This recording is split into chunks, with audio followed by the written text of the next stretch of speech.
back to the Homes Podcast. Good morning, Jimmy. How are you? Good. This is now episode 2. I'm here with David, and we have a special guest today. He's my brother, but I see him every day. Whoever has to come, we'll make it work. Brian Lugo. Thank you for having me. Thank you for having me. Your second time meeting you, Brian. Nice meeting you. Yes. Nice seeing you again, Jory, even though I see you every day. Yeah, exactly. Well, how was everyone's Thanksgiving break? Oh, man. You got to love it. For me, I play a lot of board games. Okay. So I beat everyone in board games for Thanksgiving. Nice. Okay. Absolutely. Good.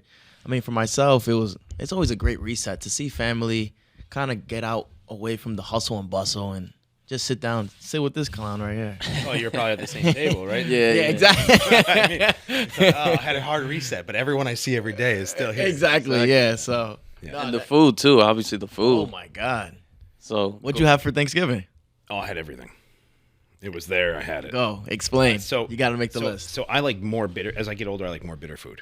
Ooh. So there's mashed potatoes, which are nice, but my mother-in-law makes a mashed turnip, and it's phenomenal. Like I would rather that over mashed potatoes or stuffing. But it's nice to keep it rare because if you had it every day, it wouldn't mean anything. Yeah. Mm-hmm.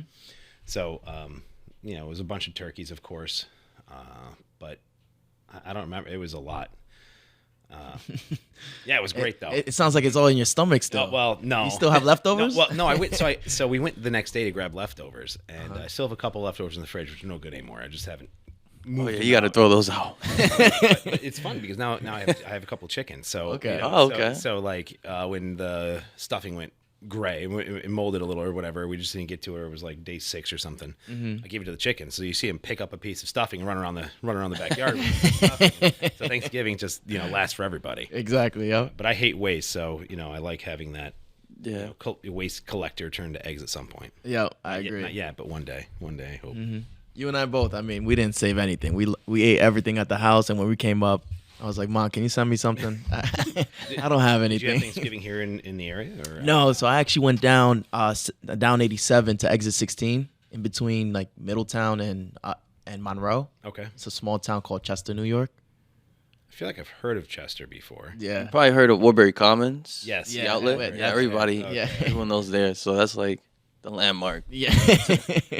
But yeah, they live down there. It's like an hour and 45 minutes, right, bro? Yeah. So, Otherwise, that puts you only like half an hour from the George Washington Bridge then. yeah, just about. Yeah. So, yeah, so it was fun. But moving forward, I think our first episode was amazing, having a special guest like Virginia Rawlings. Yep. I don't think we've delved deep into knowing who you are and how you got to this point, and myself included. So, if you want to start, David, how did you get to becoming a realtor? Cool. So, thank you. I love being on the spot. No, so, I graduated. I have a 4-year degree from Oswego. Love state schools. I was an RA to keep my costs down. And I was looking for a job with a business degree with no experience other than I managed a bar when I was younger. And they're like, hey, there's no jobs because we just had that big bank crash and everyone lost their shirt in that financial crisis and hadn't recovered yet. I applied to a couple jobs and they all said, hey, we'd love to, but we're closing down an operation here or there. I went, so I didn't get the answers I was looking for. I always want a positive result. I got a couple negatives. So I said, all right, well, I'll go teach English in China.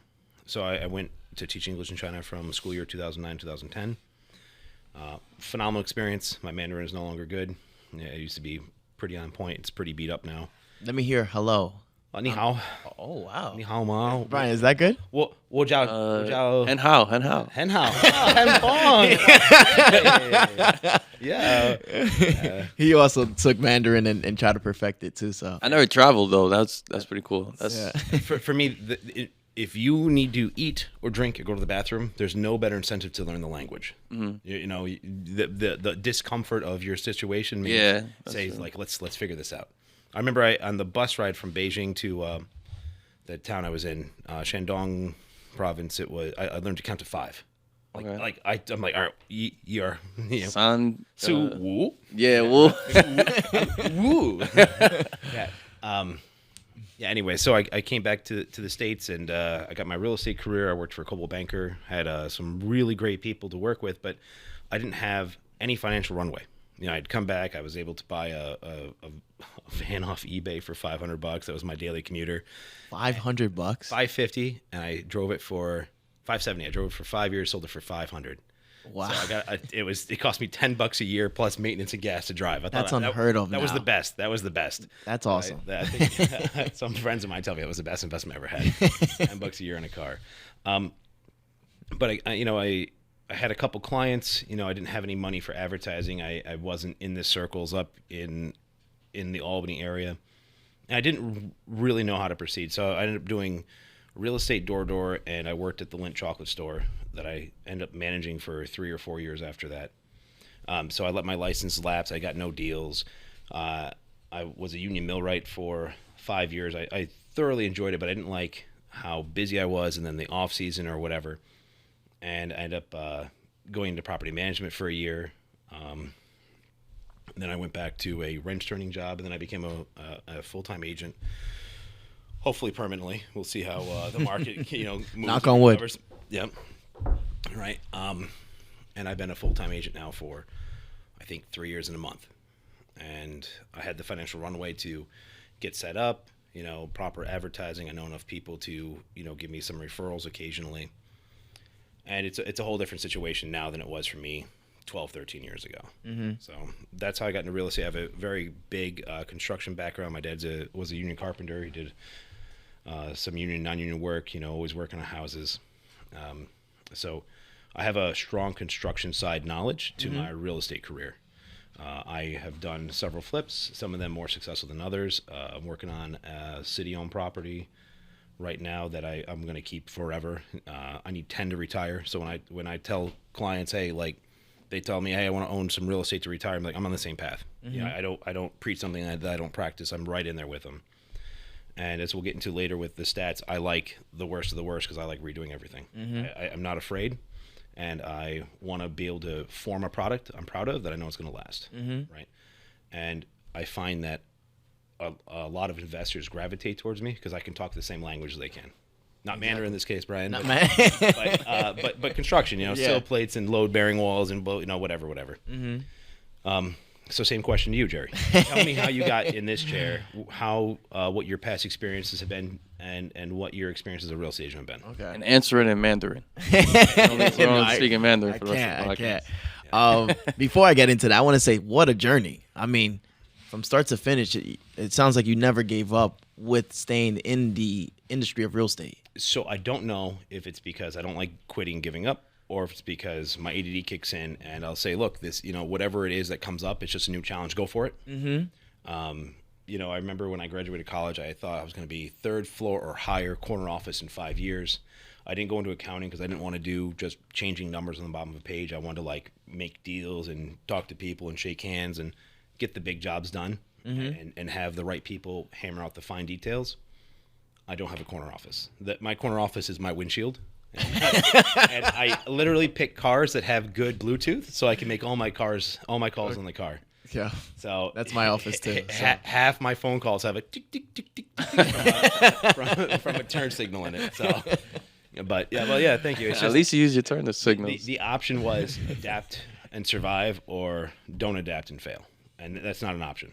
So it's just whatever it takes. It takes. That's amazing. Just because a lot of people in our generation want the quick gratification, after doing something once or in a month or in a year. And obviously, listening to your story, you never gave up. You kept being persistent, disciplined, and found your way right back into helping people buy and sell homes. I like the job I do. I like the journey with individual people. I do wish there was a little more tenacity with some of my buyers. Like, you get a no, or you don't find the thing you want on the first door we open, that they'd want to continue. But I feel like quitting is never something we can talk about. Just we gotta keep going. Yeah, you have the Mamba mentality. Mamba mentality. That's Kobe Bryant's famous quote. Or mentality of mindset. I could talk about a lot of things. Sports and music are not those things. No? No, oh my goodness. Oh, wow. I thought you were like a big basketball, baseball Oh, no. guy. No? No. Board games, yes. Yeah, board games. So we'll play chess. Say that in the beginning. Well, you'll probably beat me, but I'll still like to play. You probably won't give up. I won't give up. I'll be dancing my king around the corner, box me in. Like, David, I've won 3 times already.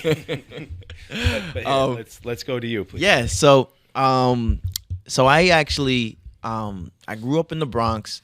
My parents bought a house in Chester, New York, and then I wanted to go to school either back in the city. I was weighing my options. I wanted to go in the city, kind of see that life, or see something else. So I ended up coming actually to SUNY Albany, cool. And I majored in computer science, and I focused in it was a computer science, a bachelor's of arts in computer science with a minor in business and informatics. Wow, it's so long ago. I feel like I'm dating myself now, but I graduated in 4 years, and then I said, okay, let me see what the job market is doing here. So I stayed around and I was applying, and I couldn't get anything in the first year, but got a lot of interviews, got into doors. I couldn't just secure the job in computer science. So I ended up doing some odd jobs here and there. And then I got into my first real job was working for a school as a TA for kindergartners. Oh, cool. Yeah. You say that now, and then when you're in it, it's like... It is cool because the gratifying part of it is like helping little kids grow up, and you're almost like in my case, I was in my early 20s, so I was almost like a big brother to a lot of the younger kids in there. So that was cool. But then running around the schools chasing them was a different animal. So yeah. So we have a lot more rules in the United States when it comes to what we can do in schools than China. Yeah. Like when the kids weren't behaving, the first half of the year, I remember I was scolding them. And then I went out and I bought the noisiest candy I could find.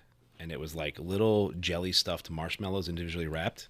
So when the kids were being bad, I'd pick up a candy and say, first 5, I know it's not plastic, but it's the best sign. First 5 kids to sit perfectly gets a candy, and they'd sit and put their hands on their knees and look at me like they're zombies. I'm like, great, I got your attention. It cost me like 4 cents, so I could do it every day if I wanted to. But you can't do that in school today. You can't do that, right? no. But I mean, it was not. like, here, kid, yeah. sit down. I don't want to yell. I want to be best friends with you. Exactly. So I get it. So yeah, so I was able to do that for a year, and then I went and I actually locked up a job doing IT work in another school. Cool. So that was my first. Were those around here? Yeah, that was all in Albany. Oh, okay. Cool. One, the first school was Philip Schuyler. The next school was Green Tech High School. That's a private. That's private. Yeah, it's an all boys school. Okay, cool.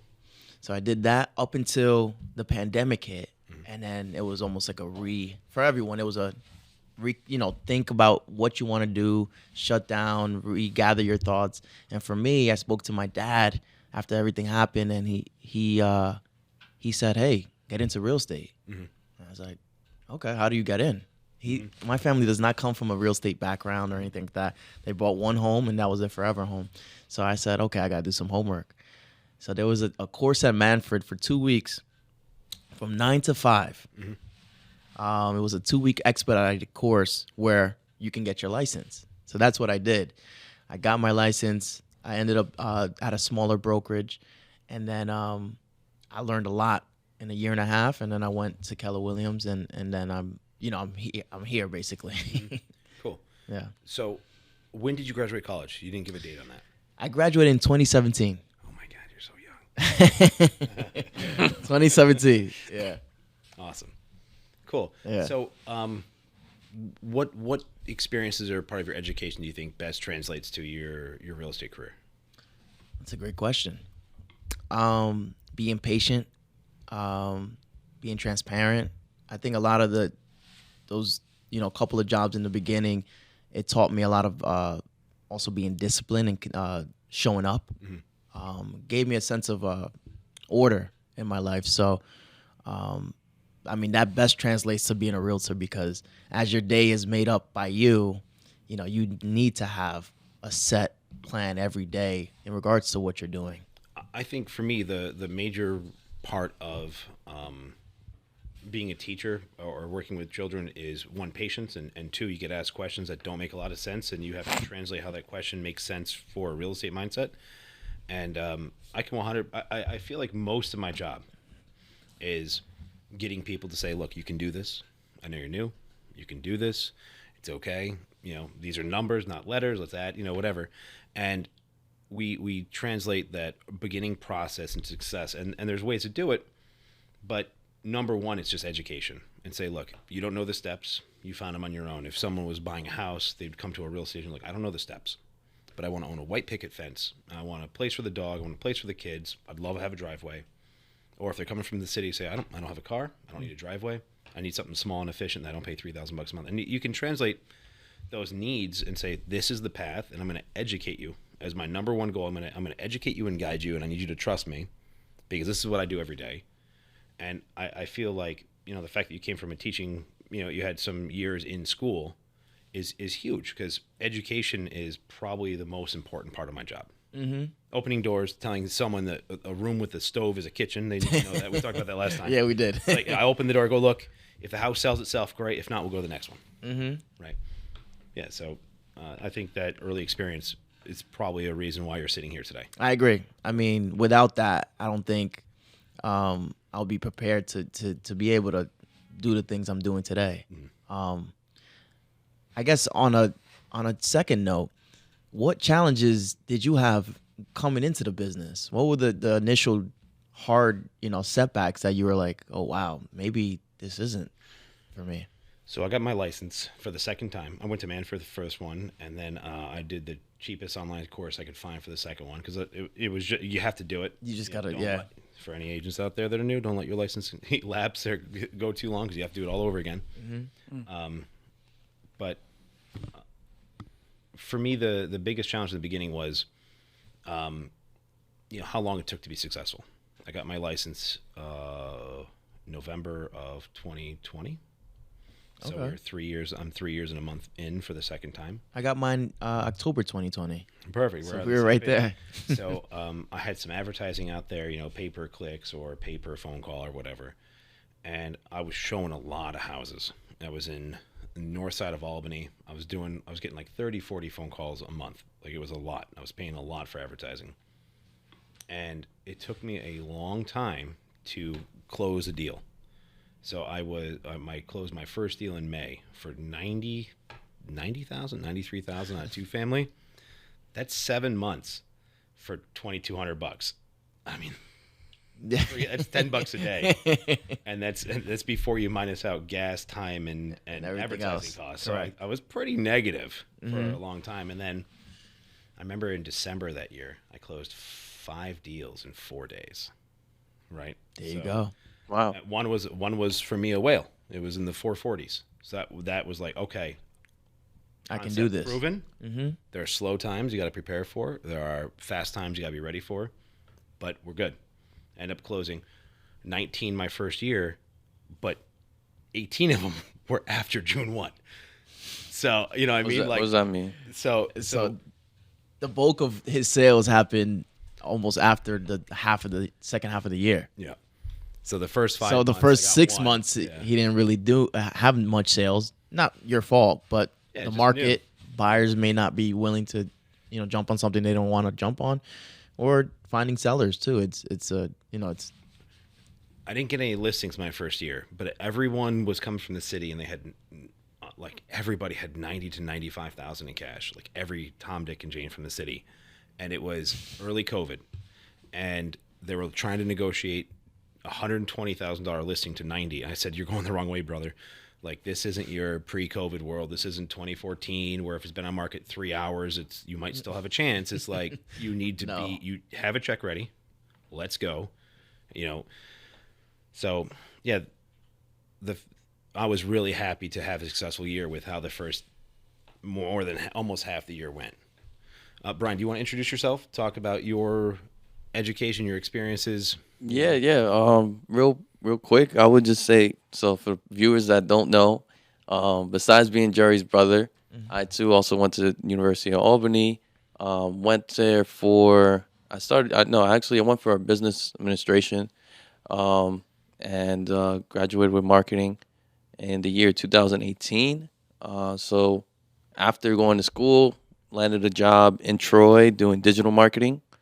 From there, I've always done marketing, just for different fields. So I worked with the digital marketing agency, Then in Albany, these headphones don't want to stay on my head. All right, there you go. Then after that, in Albany, I started working with a nonprofit agency in healthcare. Their whole cause was to like try to help fight the HIV/AIDS epidemic, and kind of educate teenagers in the area about safe sex practices and stuff like that. So there, I kind of got more hands-on doing video work, video editing, shooting videos, doing a little bit of website stuff.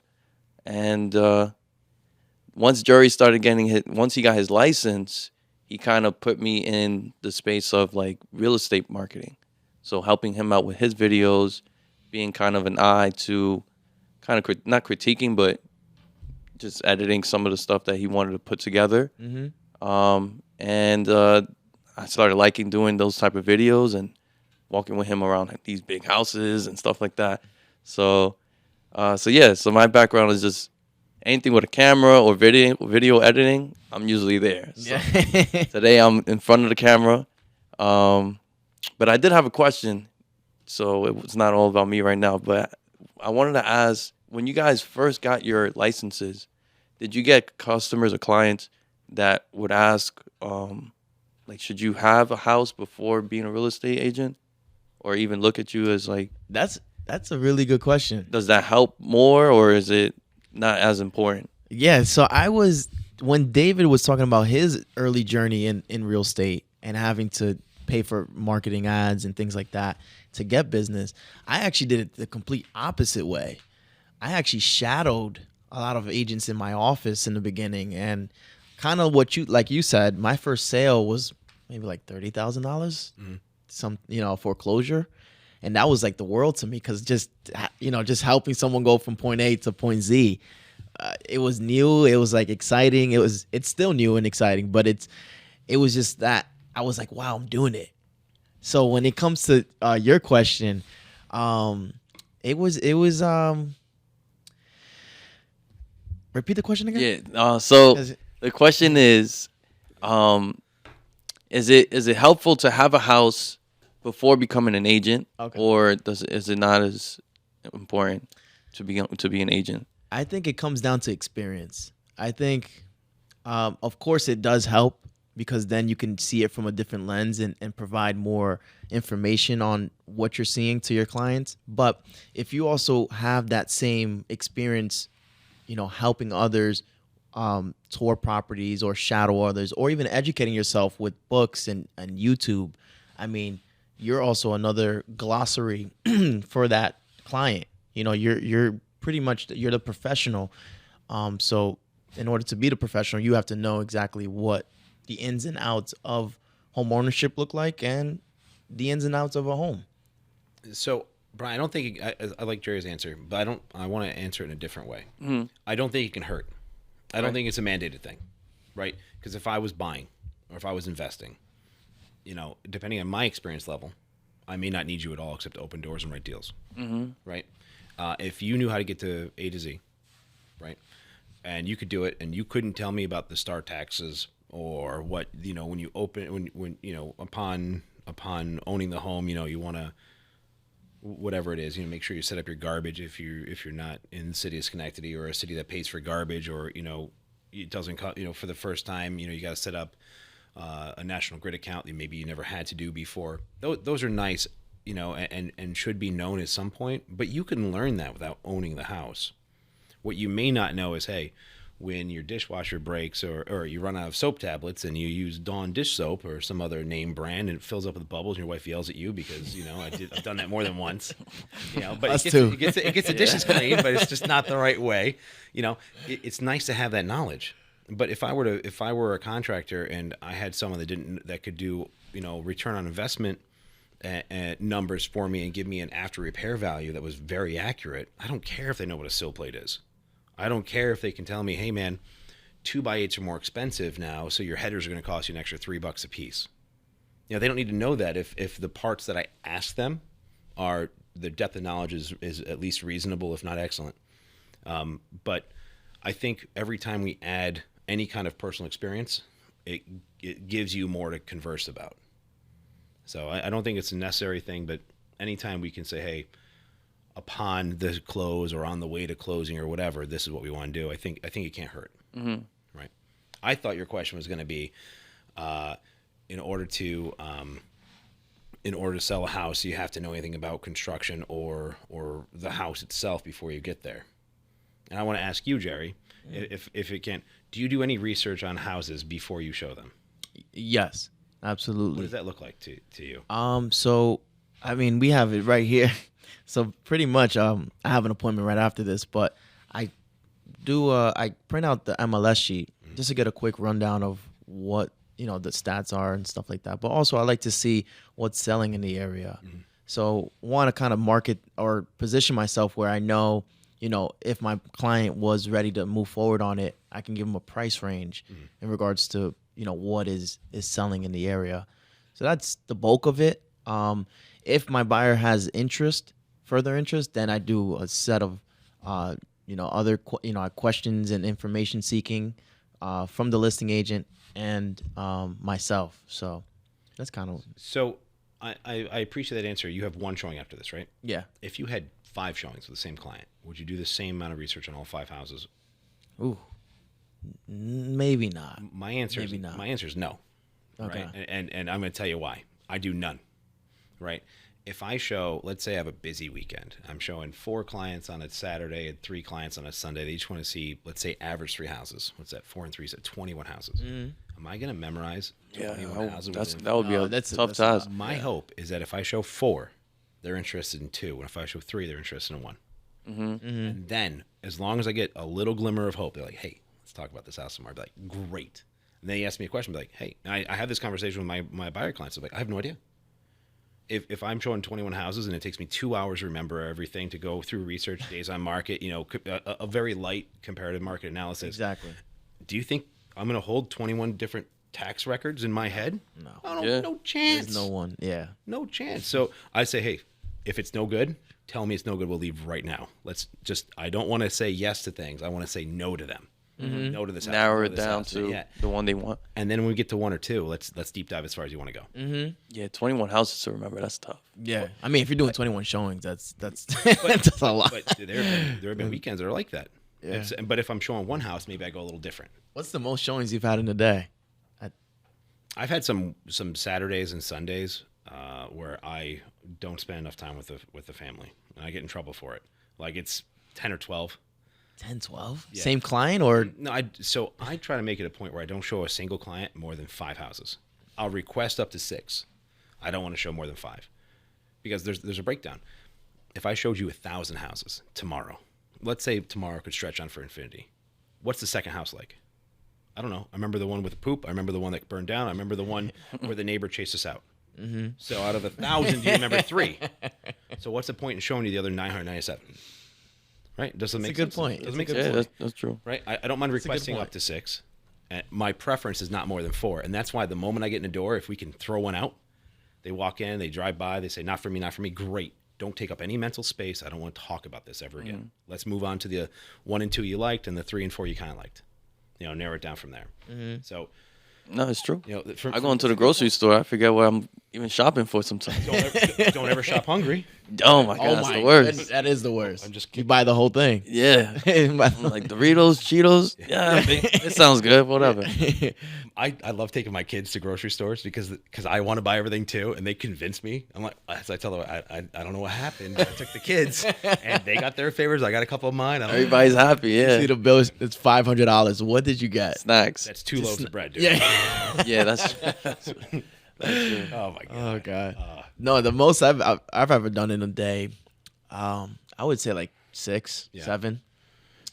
But now I've been able to narrow it down. Like if there's homes that if I guess it depends on how well you know your client and the interactions you've had to understand what they're looking for exactly. Because if they send you homes that you, in your opinion, think that it may not, qualify their needs, then I think sometimes hopping on a quick call saying, hey, looking at the square footage on this, looking at the bedroom size, and pictures are just a sample size, but this may not be what you're looking for due to the fact that you want a garage, you want a bigger backyard, you want bigger bedrooms, you want to, so if we're looking under 1,000 square feet, I don't think it would be the best use of our time. Yep, I can definitely see where narrowing it down makes sense, especially if your clients give you enough time, But I've had clients. So, one of my favorite things to do is show investor clients, unoccupied properties, because you can show the this. best. You can show them. You can be like, hey, you want to add this one on? Be like, yeah, it came on 4 minutes ago. Boom, we're in. Yeah.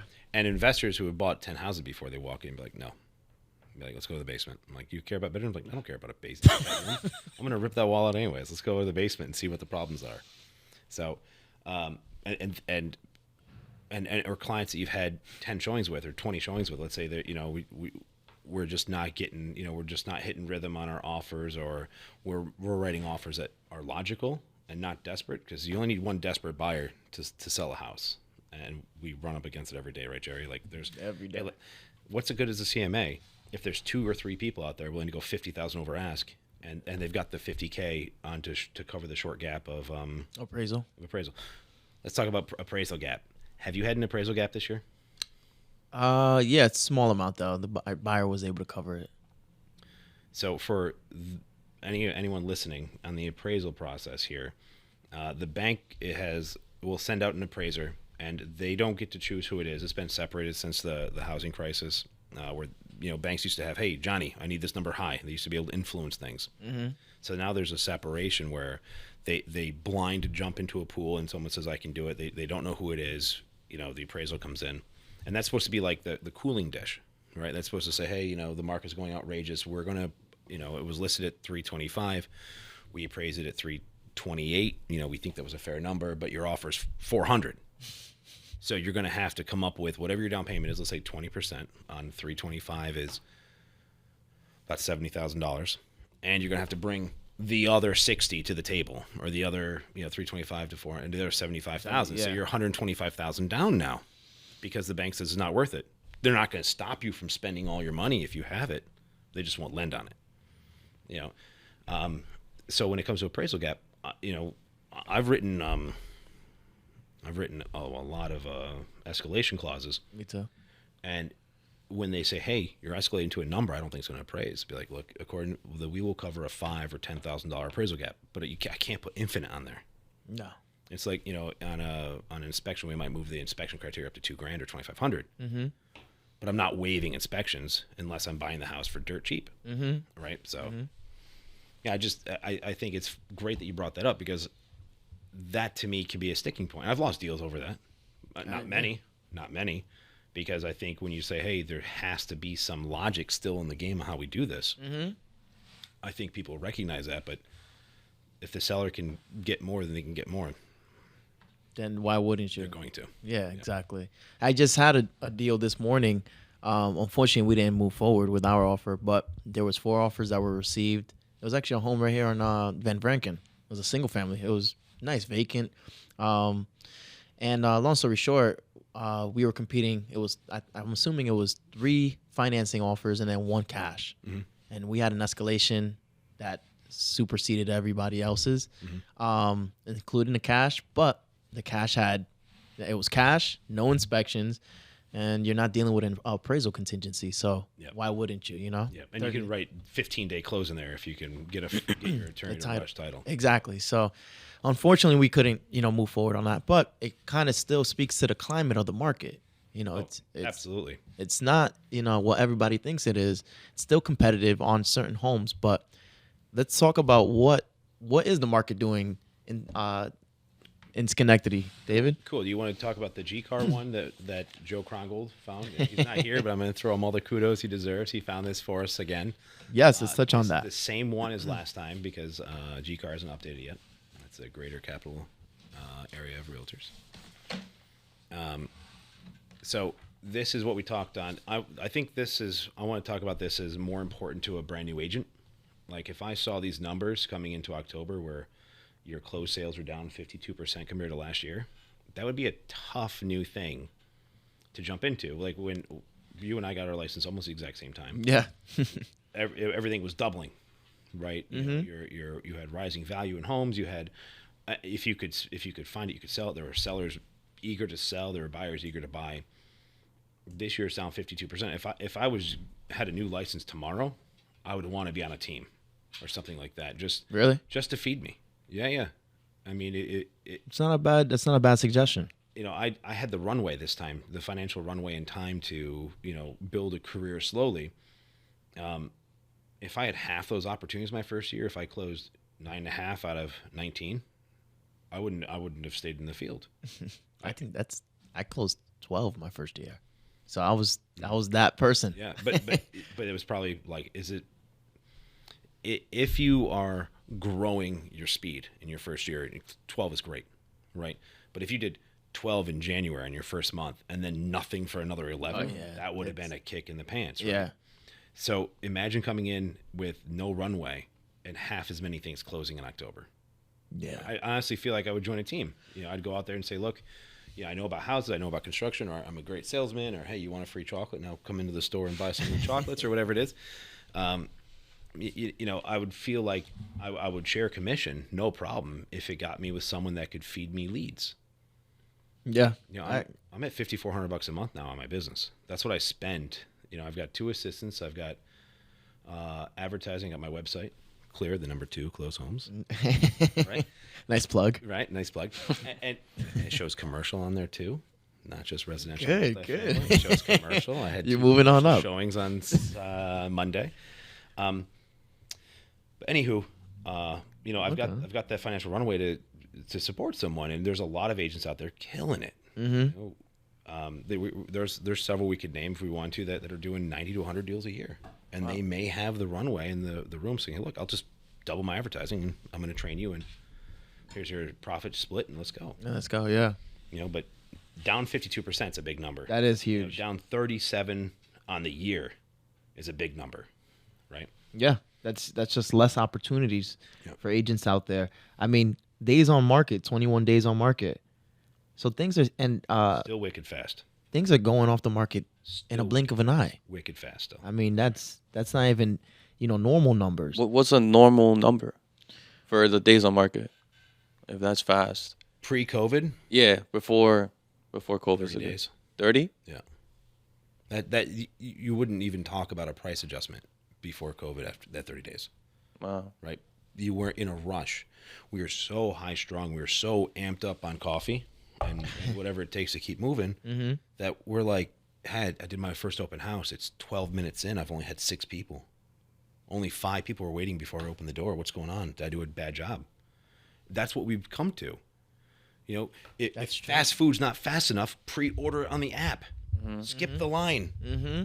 Spend 2 minutes, not 1 second in line, and if you wait for a second, you're upset. Mm-hmm. How have we stolen all the patience out of our daily life? I mean, That's a 21 days on market's fast, right? And you get people who say, well, you didn't sell it on the first weekend. I want a different realtor.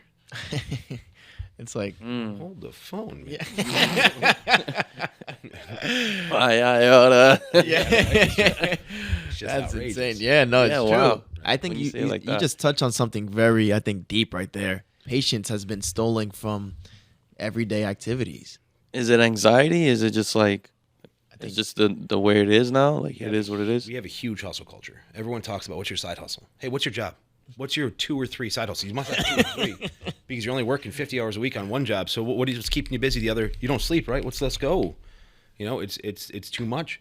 And then now as everything is becoming financially beyond reach for a lot of people. I mean, home prices are up, rates are up. I just bought a car on Sunday. The rate was 3 times what I had on the last one. Oh wow! It's a house payment. I'm not happy. Congrats on the car, not on the payment. Thank you. Nice car. Nice Good car. Bluetooth? Oh my God! Of course. I bought it for my lovely wife. Good. We're expecting our 3rd kid, and we wanted. Oh, wow. We wanted a van. We wanted a minivan. Congratulations. Thank you. But yeah, I got sticker shock, not on the dollar amount, but on the monthly carrying cost. So and we joked about 2 loaves of bread at $500. Everything is more expensive. It was a joke, right? Clearly, it's not. It's not, but But seems that way. Wow, dude. Right. So now, if you're not hustling, if your pay's not keeping up, you have to have a side hustle, or you got to start taking things out. You can only cut so close to the bone before there's nothing left to cut. So, so now we're doing things it's because we're always hustling. To answer your question, where do the patients go? because we're always hustling, we need every minute to monetize. We need to monetize every single minute. Yeah. Then we have to find ways to steal minutes back. So, hey, get in the car. I need a faster computer. I need a faster car. Why is this light still red? Let's go. Let's go. Let's go. You see road rage all the time because they're running from one job to the next, possibly. Or they worked 5 hours overtime. They got to go home to change the kid's diaper or whatever it is. Right? We're just always on the go. And that can be super tiring. Which is why I'm super thankful for this because this is great. This is awesome. Yeah. But it also gets us a chance to talk about things, one, that are important, Yes. and two, things that, not just real estate related, but, Life. Life. Yeah. I mean, life is a part of real estate. So, I mean, COVID, like you said, changed everything. And everyone is just, I think that's a great point you just stated. Everyone is on to the next thing. It's almost like David Goggins is in your ear. Like, you got to get better. You got to you got to do more. You got to get up and don't sleep. It's like, no, sometimes, though, being patient and take, just appreciating the day is sometimes is all it is, Well, I want to talk patience and how it relates to real estate for 2 seconds because that was a fun, great segue. If you had a 401k, let's say you're working a 9-to-5 job, the dream of the glass office, 3rd floor, and you're putting money in your 401k. What do you expect your 401k to do? Go up. What else? Anything else? It's got one job: build me a retirement. Yeah. So if you put $20,000 a year into that, you just want it to grow. You want it to gain equity. You want, real estate term. You want it to grow. Now, if I put $20,000 or 40 into a 2 or 4 family, and I want equity to grow. I want the tenants to pay off my mortgage. Great, there's my equity growth. But I also want to be able to have some tax Write-offs. incentives. Okay, great. But I also want a cash flow on it. You would not expect your 401k to put $20,000 in, but pay you $200 a month on top. Its job is to grow. So why do we put all these extra expectations on a property? You're getting tax benefits, you're gaining equity based on the market, and you're gaining debt payment equity based on your tenants paying your mortgage for you. But you also have to steal money from it every month too, beyond its operating costs. Clearly, the 401k grows that you don't have to,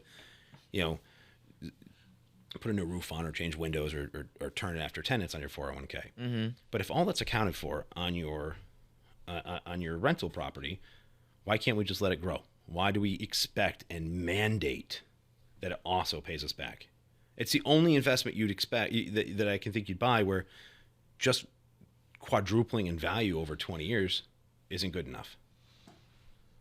Right. So anyway, that's my 2 cents. No, I like that segue. I mean, no, you're absolutely right. It goes right back to the point of, I think we just have to focus on one thing and just let that just, do its thing, not try to focus on so many things and be distracted and kind of force things to happen. I guess because it's such a big investment, you don't want it to go down the drain. Like, you want to see something coming back, right? So I guess that's where a little bit of I want to answer that with an example.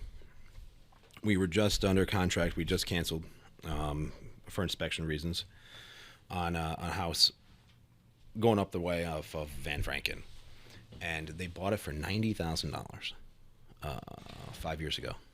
Now let's do some 2-second math. 20% down on 90,000, 18 grand. Let's run up to 20. Keep our math easy. Probably 8 in closing costs. Run up to 10. Math easy. So they're 30 grand in. They owe 70 on a 3-family. They've listed it, and we were under contract at $325.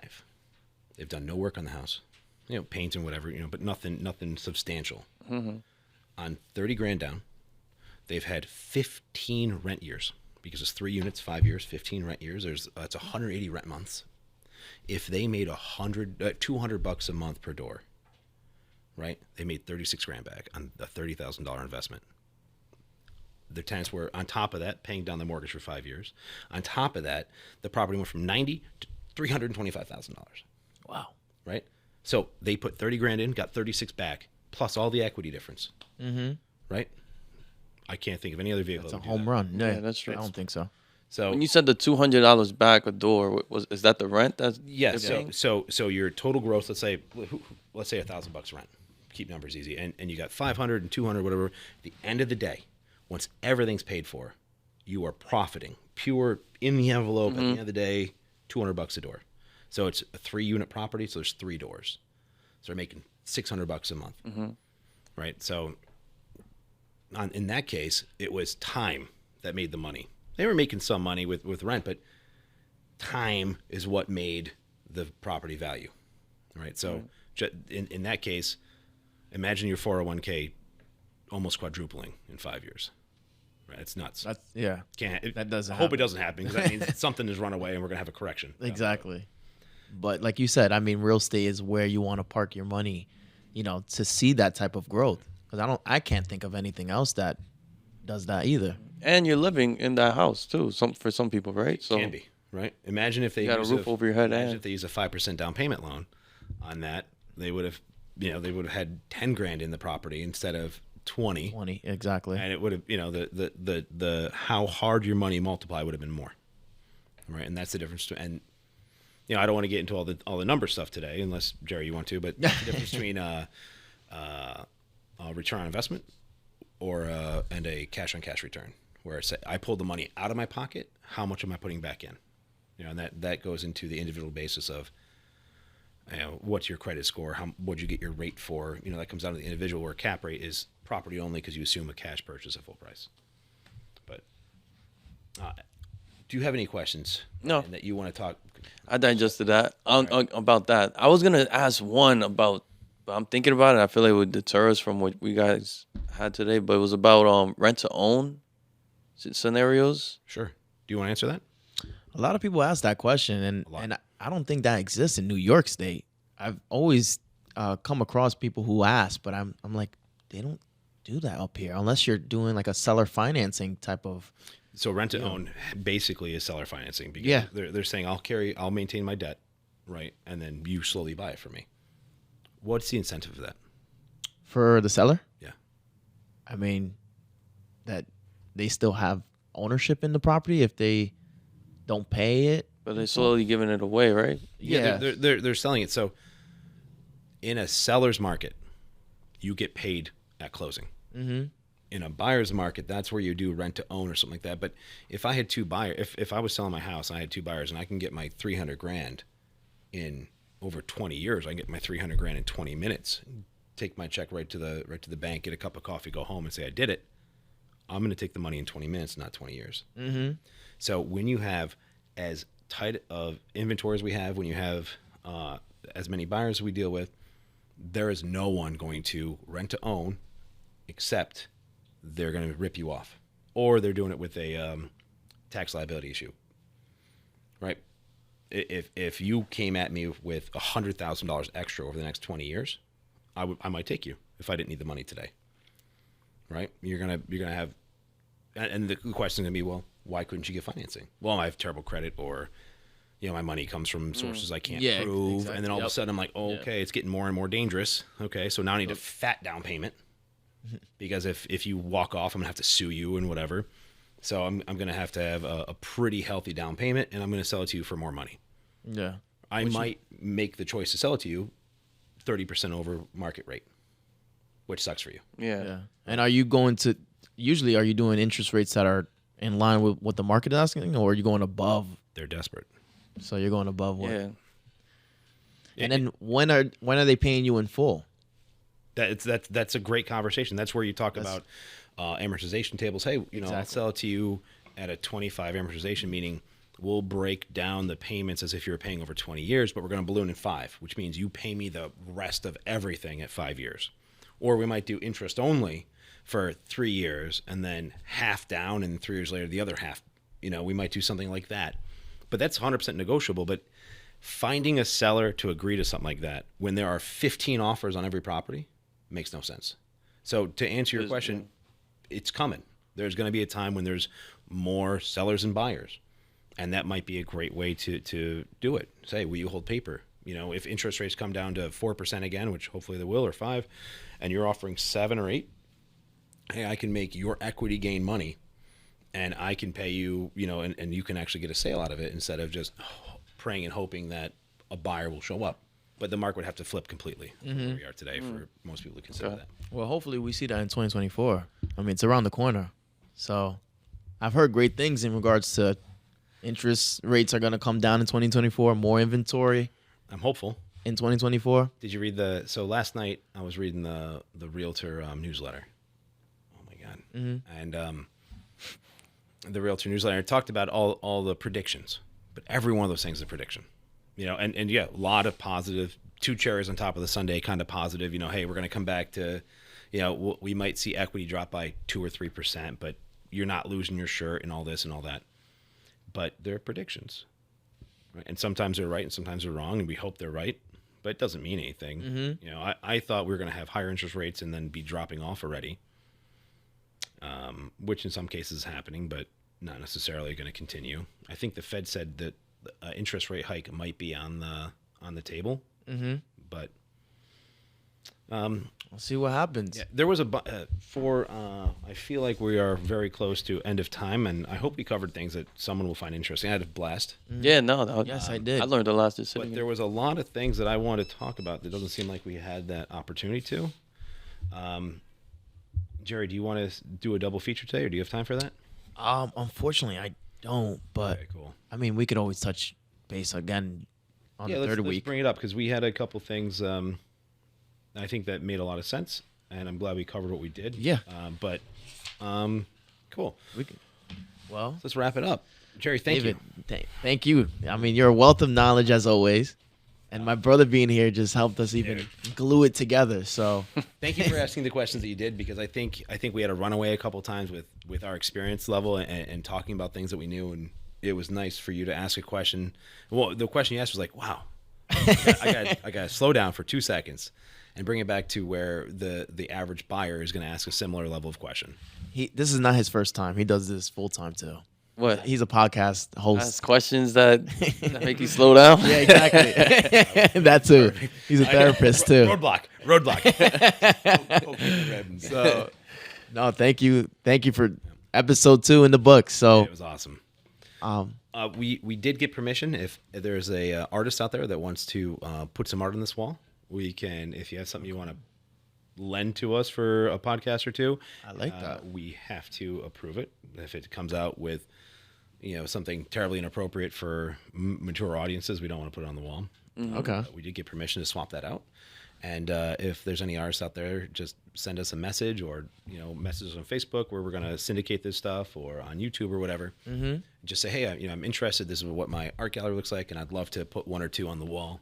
We have permission for that. And I would love to give like a 3-second plug. Say, hey, this is Jim John's artist work, or Sally Sue's, and this is the breadth of their work. They've got 14 different similar things going on, and blah blah blah blah blah. Mm-hmm. Or maybe we get your kids' work up there. Maybe they draw something. And Color in the lines really well. so They do pretty good. They do pretty good. I was pretty When's proud. the next episode? I want to do that. I want to get this. I know this is behind the scenes in public, but I want to get a couple scheduled so we Okay. have them ready. correct. And I think we had topics that we want to touch. I want to get the new City of Schenectady based market update. I want to talk about the nitty gritty, because we get questions. Our producer here, Maurice, who's off camera here, said, let's talk about the difference between what's a good price, meaning cheap, and what's a good deal, meaning well valued. And there's a big like difference, that. because you and I get questions all like the time. that. Hey, what's your cheapest thing you got? Yeah. Well, I got this thing that's currently on fire. When they put it out, it may still have half a foundation, but it's going to go for 20 grand. Is that a good deal? No, but it's the cheapest thing out there. So somebody got to dress up as Santa Claus to represent the good, and then the Grinch to represent the cheap. So between you guys, somebody got to. I like that. I'll get my kids to color in a Grinch and a Santa. There mask. you go. There we Oh go. man!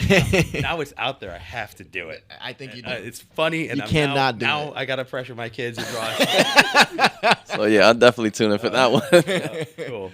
Okay. Wealth of knowledge from you, Jerry. Thank you, Brian. Different opinion. I like that you brought a different flavor to the conversation. Thank you. Thank you for sitting in front of the camera. By the way, Thanks he to Maurice too for putting me on there. 2 minutes notice. He's like, Yeah. yeah. Come on. He's like, great, win now. So, thank you guys so much. Thank you. All right, let's end it there, guys. Thank you so much.